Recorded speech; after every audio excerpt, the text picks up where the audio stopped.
Chapitre 2. Arsène Lupin en prison. Il n'est point de touriste digne de ce nom qui ne connaisse les bords de la Seine et qui n'ait remarqué, en allant des ruines de Jumièges aux ruines de Saint-Wandrille, l'étrange petit château féodal du Malaquis, si fièrement campé sur sa roche en pleine rivière. L'arche d'un pont le relie à la route.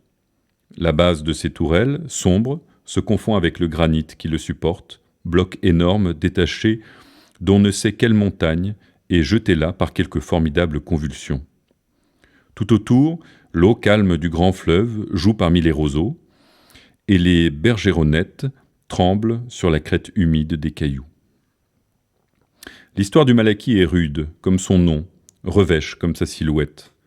Ce ne fut que combats, sièges, assauts, rapines et massacres. Aux veillées du pays de Caux, on évoque en frissonnant les crimes qui s'y commirent. On raconte de mystérieuses légendes.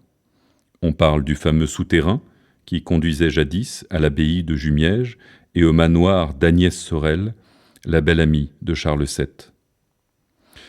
Dans cet ancien repère de héros et de brigands habite le baron Nathan Cahorn, le baron Satan, comme on l'appelait jadis à la Bourse, où il s'est enrichi un peu trop brusquement.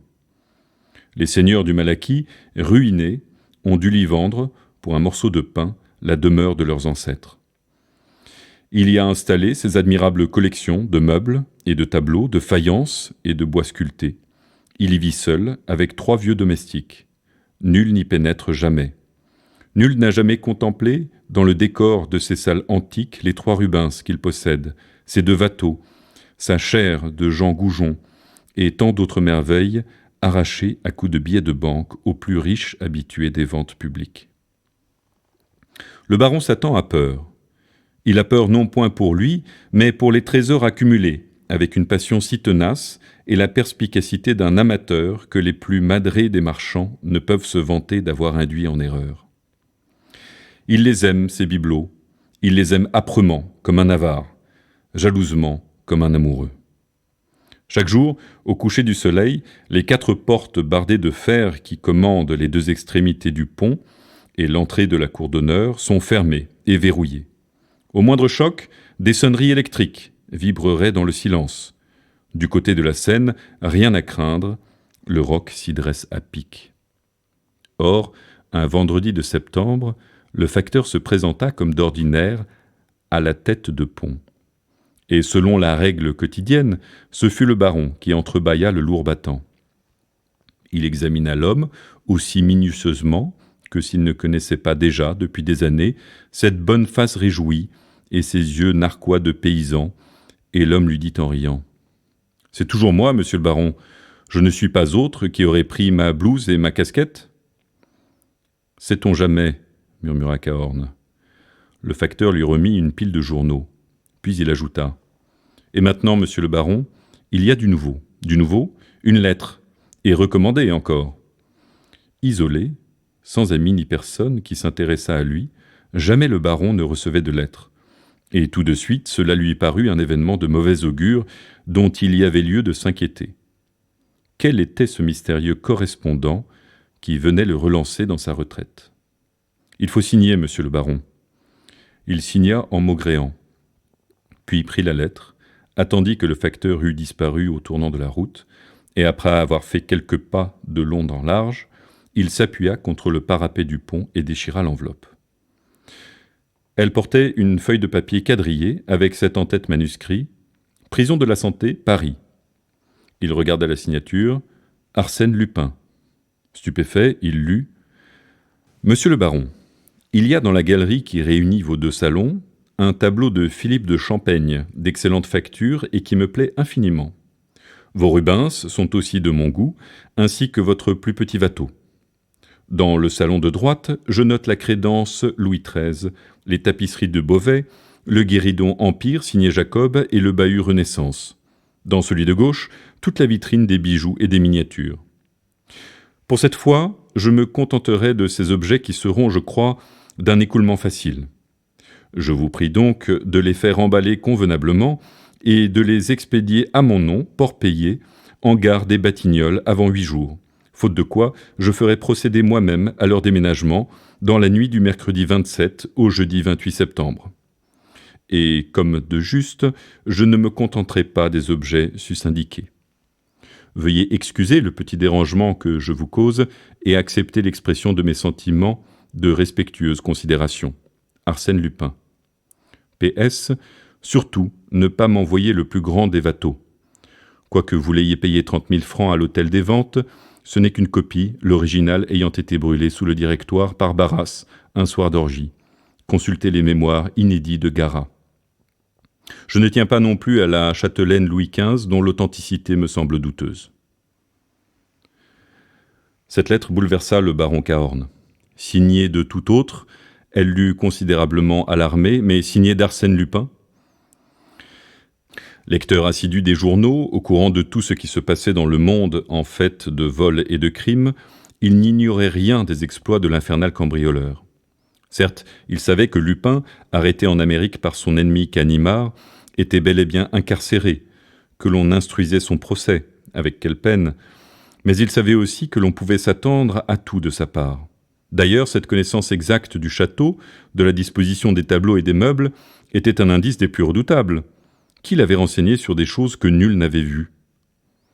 Le baron leva les yeux et contempla la silhouette farouche du Malaquis, son piédestal abrupt, l'eau profonde qui l'entoure, et haussa les épaules. Non, décidément, il n'y avait point de danger.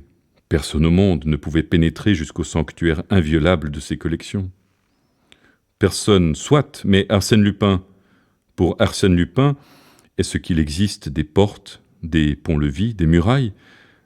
À quoi servent les obstacles les mieux imaginés, les précautions les plus habiles, si Arsène Lupin a décidé d'atteindre tel but? Le soir même, il écrivit au procureur de la République à Rouen. Il envoyait la lettre de menace et réclamait aide et protection. La réponse ne tarda point. Le nommé Arsène Lupin étant actuellement détenu à la Santé, surveillé de près, et dans l'impossibilité d'écrire, la lettre ne pouvait être que l'œuvre d'un mystificateur. Tout le démontrait, la logique et le bon sens comme la réalité des faits. Toutefois, et par excès de prudence, on avait commis un expert à l'examen de l'écriture, et l'expert déclarait que, malgré certaines analogies, cette écriture n'était pas celle du détenu. Malgré certaines analogies, le baron ne retint que ces 3 mots effarants, d'où il voyait l'aveu d'un doute qui, à lui seul, aurait dû suffire pour que la justice intervînt. Ses craintes s'exaspérèrent. Il ne cessait de relire la lettre. « Je vais procéder moi-même au déménagement. » Et cette date précise, la nuit du mercredi 27 au jeudi 28 septembre. Soupçonneux et taciturne, il n'avait pas osé se confier à ses domestiques, dont le dévouement ne lui paraissait pas à l'abri de toute épreuve. Cependant, pour la première fois depuis des années, il éprouvait le besoin de parler, de prendre conseil. Abandonné par la justice de son pays, il n'espérait plus se défendre avec ses propres ressources et il fut sur le point d'aller jusqu'à Paris et d'implorer l'assistance de quelque ancien policier. 2 jours s'écoulèrent. Le 3e, en lisant ses journaux, il tressaillit de joie. Le Réveil de Coudébec publiait cet entrefilet. « Nous avons le plaisir de posséder dans nos murs, voilà bientôt 3 semaines, l'inspecteur principal Ganimard, un des vétérans du service de la Sûreté. Monsieur Ganimard, à qui l'arrestation d'Arsène Lupin, sa dernière prouesse, a valu une réputation européenne, se repose de ses longues fatigues en taquinant le goujon et la blette. Ganimard. Voilà bien l'auxiliaire que cherchait le baron Cahorn. Qui mieux que le retors et patient Ganimard saurait déjouer les projets de Lupin? Le baron n'hésita pas. 6 kilomètres séparent le château de la petite ville de Caudebec. Il les franchit d'un pas allègre, en homme que surexcite l'espoir du salut. Après plusieurs tentatives infructueuses pour connaître l'adresse de l'inspecteur principal, il se dirigea vers le bureau du Réveil, situé au milieu du quai. Il y trouva le rédacteur de l'entrefilet qui, s'approchant de la fenêtre, s'écria « Ganimard ? Mais vous êtes sûr de le rencontrer le long du quai, la ligne à la main ? C'est là que nous avons lié connaissance et que j'ai lu par hasard son nom gravé sur sa canne à pêche. Tenez, le petit vieux que l'on aperçoit là-bas, sous les arbres de la promenade. » En redingote et en château de paille? Justement, un drôle de type, pas causeur et plutôt bourru. 5 minutes plus tard, le baron abordait le célèbre Ganimard, se présentait et tâchait d'entrer en conversation. N'y parvenant point, Il aborda franchement la question en exposant son cas. L'autre écouta, immobile, sans perdre de vue le poisson qu'il guettait, puis il tourna la tête vers lui, le toisa des pieds à la tête d'un air de profonde pitié et prononça « Monsieur, ce n'est guère l'habitude de prévenir les gens que l'on veut dépouiller. Arsène Lupin en particulier ne commet pas de pareilles bourdes. Cependant, monsieur, si j'avais le moindre doute, croyez bien que le plaisir de fourrer encore dedans ce cher Lupin l'emporterait sur toute autre considération. Par malheur, ce jeune homme est sous les verrous. S'il s'échappe, on ne s'échappe pas de la santé. Mais lui, pas plus qu'un autre. Cependant, eh bien, s'il s'échappe, tant mieux, je le repincerai. En attendant, dormez sur vos deux oreilles et n'effarouchez pas davantage ces tablettes. » La conversation était finie. Le baron retourna chez lui, un peu rassuré par l'insouciance de Ganimard. Il vérifia les serrures, espionna les domestiques, et 48 heures encore se passèrent, pendant lesquelles il arriva presque à se persuader que, somme toute, ses craintes étaient chimériques. Non, décidément, comme l'avait dit Ganimard, on ne prévient pas les gens que l'on veut dépouiller. La date approchait. Le matin du mardi, veille du 27, rien de particulier. Mais à 3 heures, un gamin sonna. Il apportait une dépêche. Aucun colis, en gare Batignolles. Préparez tout pour demain soir. Arsène. De nouveau, ce fut l'affolement, à tel point qu'il se demanda s'il ne céderait pas aux exigences d'Arsène Lupin. Il courut à Caudebec. Ganimard pêchait à la même place, assis sur un pliant. Sans un mot, il lui tendit le télégramme. « Et après ?» fit l'inspecteur. « Après ? Mais c'est pour demain. Quoi ? Le cambriolage, le pillage de mes collections ?» Ganimard déposa sa ligne, se tourna vers lui, et, les deux bras croisés sur sa poitrine, s'écria d'un ton d'impatience. « Ah, ça, est-ce que vous vous imaginez que je vais m'occuper d'une histoire aussi stupide ? Quelle indemnité demandez-vous pour passer au château la nuit du 27 au 28 septembre ? Pas un sou. Fichez-moi la paix. Fixez votre prix, je suis riche, extrêmement riche. » La brutalité de l'offre déconcerta Ganimard qui reprit plus calme. « Je suis en congé et je n'ai pas le droit de me mêler. Personne ne le saura. Je m'en engage, quoi qu'il arrive, à garder le silence. Oh, il n'arrivera rien. Eh bien voyons, 3000 francs, est-ce assez ? » L'inspecteur huma une prise de tabac, réfléchit et laissa tomber. « Soit. Seulement je dois vous déclarer loyalement que c'est de l'argent jeté par la fenêtre. Ça m'est égal. En ce cas, et puis après tout, est-ce qu'on sait avec ce diable de Lupin ? Il doit avoir à ses ordres toute une bande. Êtes-vous sûr de vos domestiques ? Ma foi, alors, ne comptons pas sur eux. Je vais prévenir par dépêche 2 gaillards de mes amis qui nous donneront plus de sécurité. Et maintenant, filez, qu'on ne nous voit pas ensemble. À demain, vers les 9 heures. » Le lendemain, date fixée par Arsène Lupin, le baron Cahors décrocha sa panoplie, fourbit ses armes et se promena autour du Malaquis. Rien d'équivoque ne le frappa. Le soir, à 8h30, il congédia ses domestiques. Ils habitaient une aile en façade sur la route, mais un peu en retrait et tout au bout du château. Une fois seul, il ouvrit doucement les 4 portes. Après un moment, il entendit des pas qui s'approchaient. Ganimard présenta ses 2 auxiliaires, grands gars solides, au cou de taureau et aux mains puissantes, puis demanda certaines explications. S'étant rendu compte de la disposition des lieux, il ferma soigneusement et barricada toutes les issues par où l'on pouvait pénétrer dans les salles menacées. Il inspecta les murs, souleva les tapisseries, puis enfin il installa ses agents dans la galerie centrale. « Pas de bêtises, hein ? On n'est pas ici pour dormir. À la moindre alerte, ouvrez les fenêtres de la cour et appelez-moi. Attention aussi du côté de l'eau. 10 mètres de falaise droite, des diables de leur calibre, ça ne les effraie pas. » Il les enferma, emporta les clés et dit au baron. « Et maintenant, à notre poste. » Il avait choisi, pour y passer la nuit, une petite pièce pratiquée dans l'épaisseur des murailles d'enceinte, entre les 2 portes principales, et qui était jadis le réduit du veilleur. Un judas s'ouvrait, sur le pont, un autre sur la cour. Dans un coin, on apercevait comme l'orifice d'un puits. « Vous m'avez bien dit, monsieur le baron, que ce puits était l'unique entrée des souterrains, et que de mémoire d'homme, elle est bouchée. » « Oui. Donc, à moins qu'il n'existe une autre issue ignorée de tous, sauf d'Arsène Lupin, ce qui semble un peu problématique, nous sommes tranquilles. » Il aligna 3 chaises, s'étendit confortablement, alluma sa pipe et soupira. « Vraiment, monsieur le baron, il faut que j'aie rudement envie d'ajouter un étage à la maisonnette où je dois finir mes jours pour accepter une besogne aussi élémentaire. Je raconterai l'histoire à l'ami Lupin, il se tiendra les côtes de rire. » Le baron ne riait pas. L'oreille aux écoutes, il interrogeait le silence avec une inquiétude croissante. De temps en temps, il se penchait sur le puits et plongeait dans le trou béant un œil anxieux.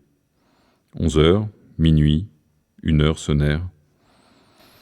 Soudain, il saisit le bras de Ganimard qui se réveilla en sursaut. « Vous entendez ?»« Oui. »« Qu'est-ce que c'est ?»« C'est moi qui ronfle. »« Mais non, écoutez !»« Ah, parfaitement, c'est la corne d'une automobile. »« Eh bien ?»« Eh bien, il est peu probable que Lupin se serve d'une automobile comme d'un bélier pour démolir votre château.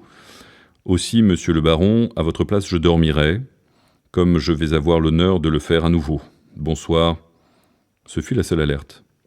Ganimard put reprendre son somme interrompu, et le baron n'entendit plus que son ronflement sonore et régulier. Au petit jour, ils sortirent de leur cellule.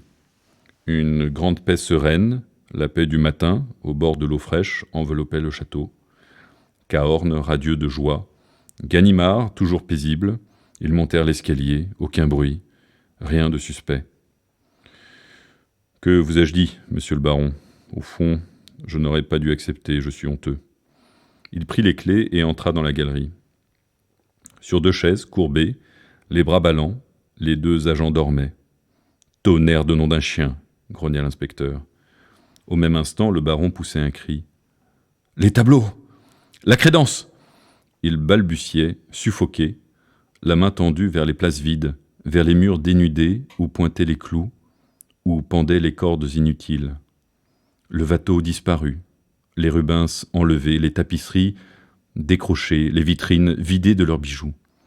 Et mes candélabres Louis XVI, et le chandelier du Régent, et ma Vierge du XIIe. Il courait d'un endroit à l'autre, effaré, désespéré. Il rappelait ses prix d'achat, additionnait les pertes subies, accumulait des chiffres, tout cela pêle-mêle, en mots indistincts, en phrases inachevées. Il trépignait, il se convulsait, fou de rage et de douleur. On aurait dit un homme ruiné qui n'a plus qu'à se brûler la cervelle. Si quelque chose eût pu le consoler, c'eût été de voir la stupeur de Ganimard. Contrairement au baron, l'inspecteur ne bougeait pas, lui. Il semblait pétrifié, et d'un œil vague, il examinait les choses. Les fenêtres, fermées. Les serrures des portes, intactes. Pas de brèche au plafond, pas de trou au plancher. L'ordre était parfait.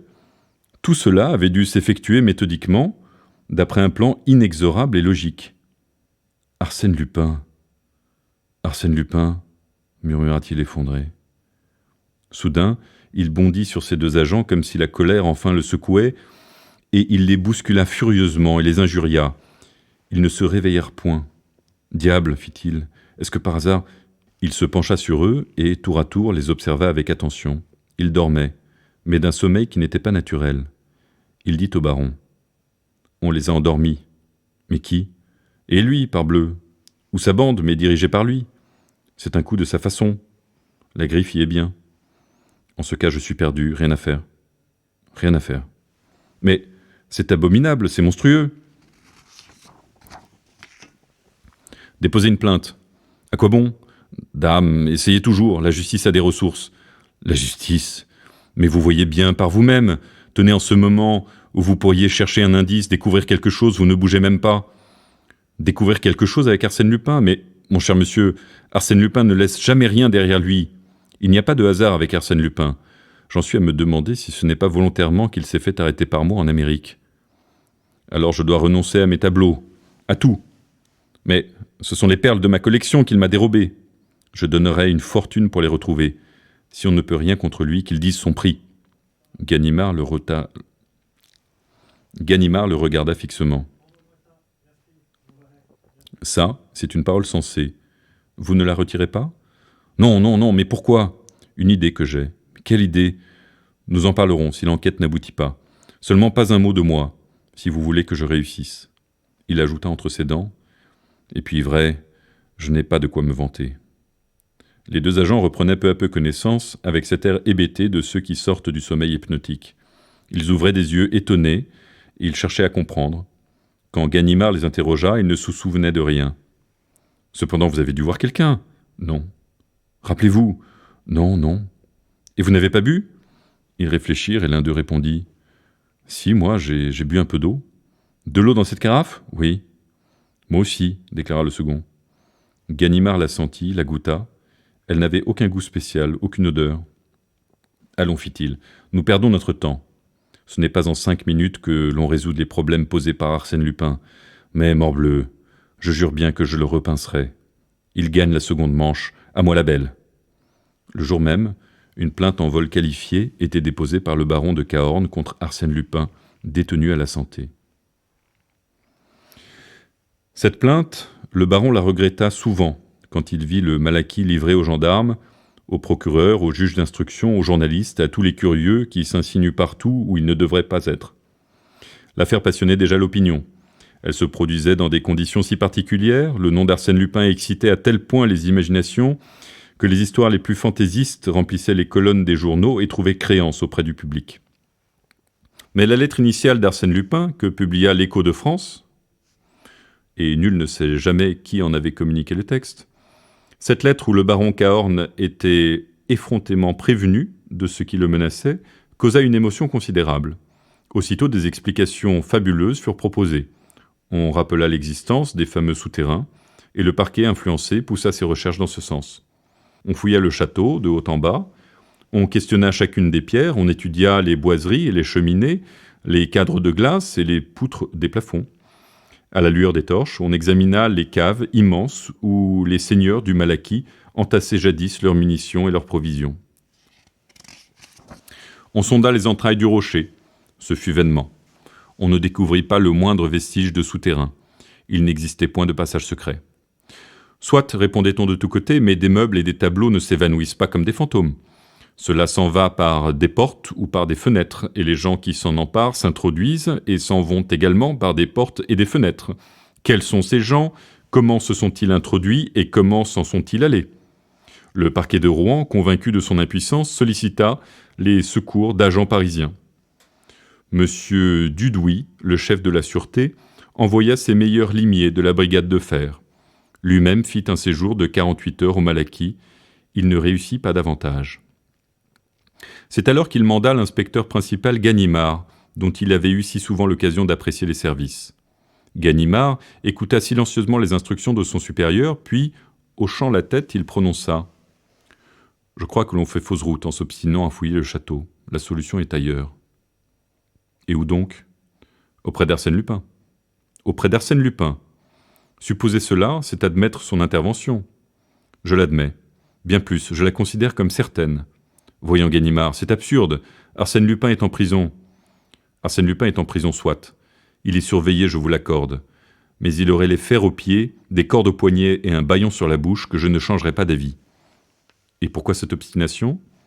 Parce que seul Arsène Lupin est de taille à combiner une machine de cette envergure et de la combiner de telle façon qu'elle réussisse, comme elle réussit. Des mots, Ganimard, qui sont des réalités. Mais voilà, qu'on ne cherche pas de souterrain, de pierres tournant sur un pivot ou autre baliverne de ce calibre. Notre individu n'emploie pas des procédés aussi vieux jeu. Il est d'aujourd'hui, ou plutôt de demain.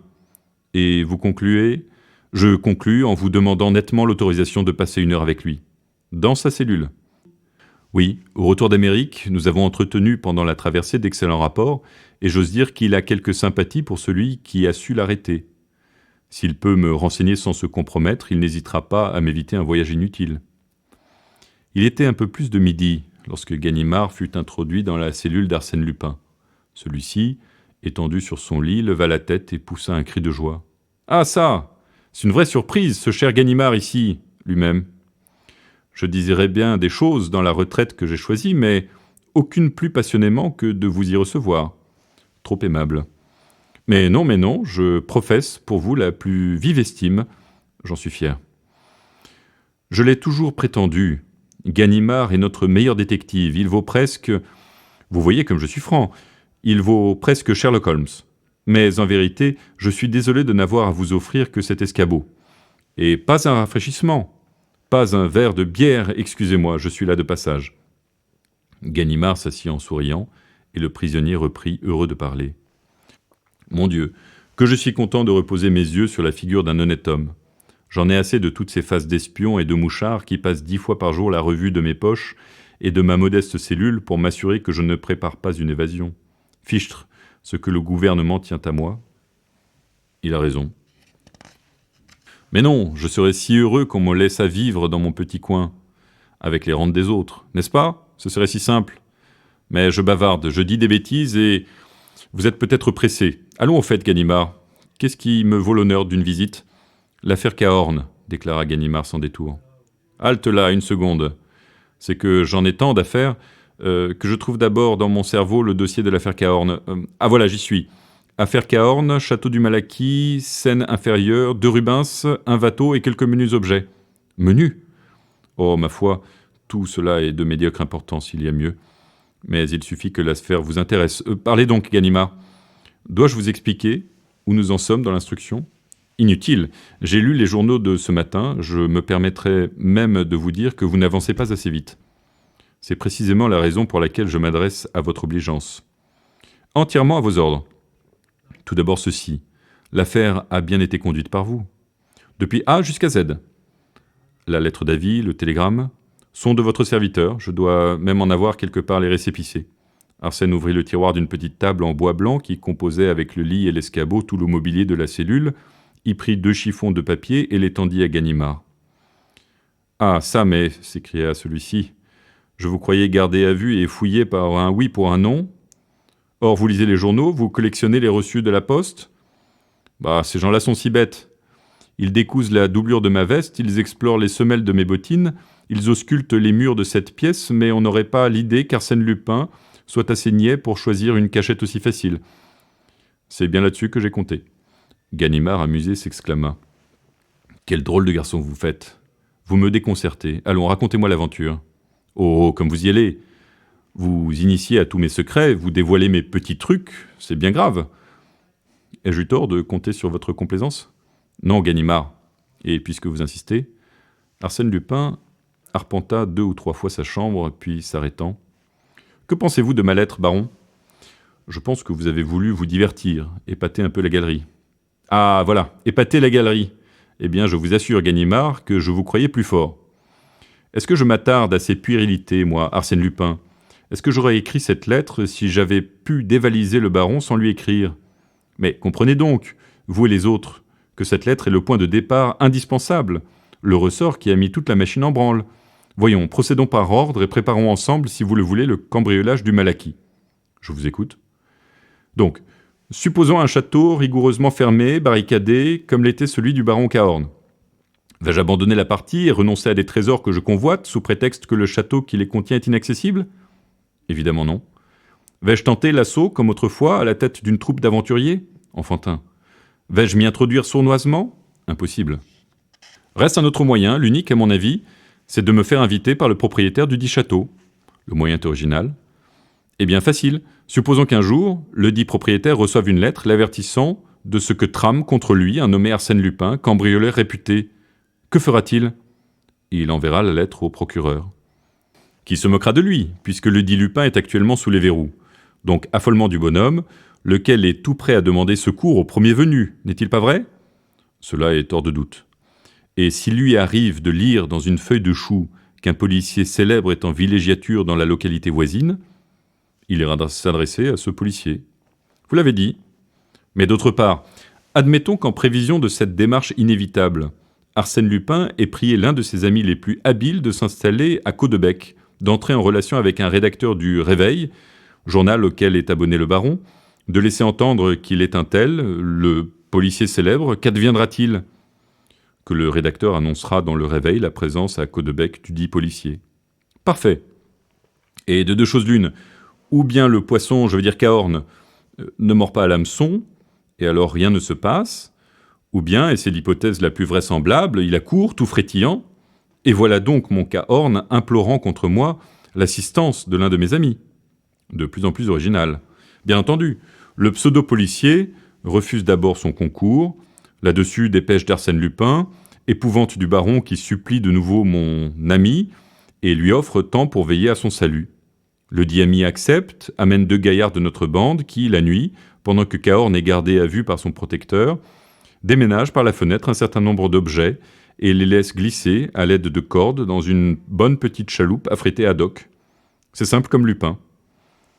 Et c'est tout bêtement merveilleux, s'écria Ganimard, et je ne saurais trop louer la hardiesse de la conception et l'ingéniosité des détails. Mais je ne vois guère de policier assez illustre pour que son nom ait pu attirer, suggestionner le baron à ce point. Oh, il y en a un, et il n'y en a qu'un. Lequel ?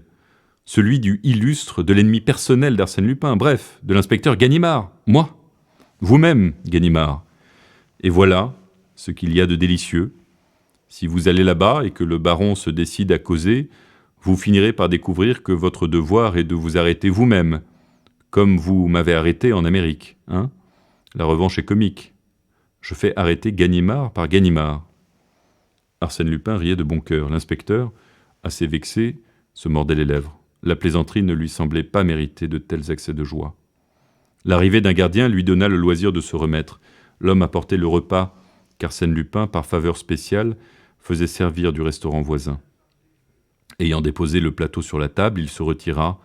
Arsène s'installa, rompit son pain, en mangea 2 ou 3 bouchées et reprit. « Mais soyez tranquille, mon cher Ganimard, vous n'irez pas là-bas. Je vais vous révéler une chose qui vous stupéfiera. L'affaire Cahorn est sur le point d'être classée. »« Hein ? Sur le point d'être classée, vous dis-je. Allons donc, je quitte à l'instant le chef de la sûreté. Et après, est-ce que M. Dudouis en sait plus long que moi sur ce qui me concerne ? Vous apprendrez que Ganimard, que le pseudo-Ganimard est resté en fort bon terme avec le baron. Celui-ci, et c'est la raison principale pour laquelle il n'a rien avoué, l'a chargé de la très délicate mission de négocier avec moi une transaction, et à l'heure présente, moyennant une certaine somme, il est probable que le baron est entré en possession de ses chers bibelots. En retour de quoi, il retirera sa plainte. Donc plus de vol, donc il faudra bien que le parquet abandonne. Ganimard considéra le détenu d'un air stupéfait. « Et comment savez-vous tout cela ?»« Je viens de recevoir la dépêche que j'attendais. »« Vous venez de recevoir une dépêche. À l'instant, cher ami. Par politesse, je n'ai pas voulu la lire en votre présence, mais si vous m'y autorisez, vous vous moquez de moi, Lupin. Veuillez, mon cher ami, décapiter doucement cet œuf à la coque. Vous constaterez par vous-même que je ne me moque pas de vous. » Machinalement, Ganimard obéit et cassa l'œuf avec la lame d'un couteau. Un cri de surprise lui échappa. La coque, vide, contenait une petite feuille de papier bleu. Sur la prière d'Arsène, il la déplia. C'était un télégramme, ou plutôt une partie de télégramme auquel on avait arraché les indications de la poste. Il lut. « Accord conclu, 100 000 balles livrées. Tout va bien. »« 100 000 balles » fit-il. « Oui, 100 000 francs. C'est peu, mais enfin, les temps sont durs. Et j'ai des frais généraux si lourds. Si vous connaissiez mon budget, un budget de grande ville. » Ganimard se leva. Sa mauvaise humeur s'était dissipée. Il réfléchit quelques secondes, embrassa d'un coup d'œil toute l'affaire pour tâcher d'en découvrir le point faible, puis il prononça d'un ton où il laissait franchement percer son admiration de connaisseur. « Par bonheur, il n'en existe pas des douzaines comme vous, sans quoi il n'y aurait plus qu'à fermer boutique. » Arsène Lupin prit un petit air modeste et répondit « Bah, il fallait bien se distraire, occuper ses loisirs, d'autant que le coup ne pouvait réussir que si j'étais en prison. »« Comment » s'exclama Ganimard. « Votre procès, votre défense, l'instruction, tout cela ne vous suffit donc pas pour vous distraire ? » ?»« Non, car j'ai résolu de ne pas assister à mon procès. »« Oh !» Arsène Lupin répéta posément. « Je n'assisterai pas à mon procès. »« En vérité. »« Ah, ça, mon cher, vous imaginez-vous que je vais pourrir sur la paille humide, vous m'outragez. Arsène Lupin ne reste en prison que le temps qui lui plaît et pas une minute de plus. » « Il eût peut-être été plus prudent de commencer par ne pas y entrer, » objecta l'inspecteur d'un ton ironique. « Ah, monsieur Raille, monsieur se souvient qu'il a eu l'honneur de procéder à mon arrestation. Sachez, mon respectable ami, que personne, pas plus vous qu'un autre, n'eût pu mettre la main sur moi si un intérêt beaucoup plus considérable ne m'avait sollicité à ce moment critique. Vous m'étonnez. Une femme me regardait, Ganimard, et je l'aimais. Comprenez-vous tout ce qu'il y a dans ce fait d'être regardé par une femme que l'on aime ? Le reste m'importait peu, je vous jure, et c'est pourquoi je suis ici. Depuis bien longtemps, permettez-moi de le remarquer. Je voulais oublier d'abord. Ne riez pas, l'aventure avait été charmante, et j'en ai gardé encore le souvenir attendri. Et puis je suis quelque peu neurasthénique. La vie est si fiévreuse de nos jours. Il faut savoir, à certains moments, faire ce que l'on appelle une cure d'isolement. Cet endroit est souverain pour les régimes de ce genre. On y pratique la cure de santé dans toute sa rigueur. Arsène Lupin, observa Ganimard, vous vous payez ma tête. Ganimard, affirma Lupin. Nous sommes aujourd'hui vendredi. Mercredi prochain, j'irai fumer mon cigare chez vous, rue Pergolèse, à 4 heures de l'après-midi. Arsène Lupin, je vous attends. Ils se serrent à la main, comme deux bons amis qui s'estiment à leur juste valeur, et le vieux policier se dirigea vers la porte. « Ganimard !» Celui-ci se retourna. « Qu'y a-t-il »« Ganimard, vous oubliez votre montre. »« Ma montre ?»« Oui, elle s'est égarée dans ma poche. » Il la rendit en s'excusant. « Pardonnez-moi, une mauvaise habitude. Mais ce n'est pas une raison parce qu'ils m'ont pris la mienne pour que je vous prive de la vôtre. D'autant que j'ai là un chronomètre dont je n'ai pas à me plaindre et qui satisfait pleinement à mes besoins. » Il sortit du tiroir une large montre en or, épaisse et confortable, ornée d'une lourde chaîne. « Et celle-ci, de quelle poche vient-elle » demanda Ganimard. Arsène Lupin examina négligemment les initiales. « J.B. Qui diable cela peut-il bien être ? Ah oui, je me souviens. Jules Bouvier, mon juge d'instruction, un homme charmant. »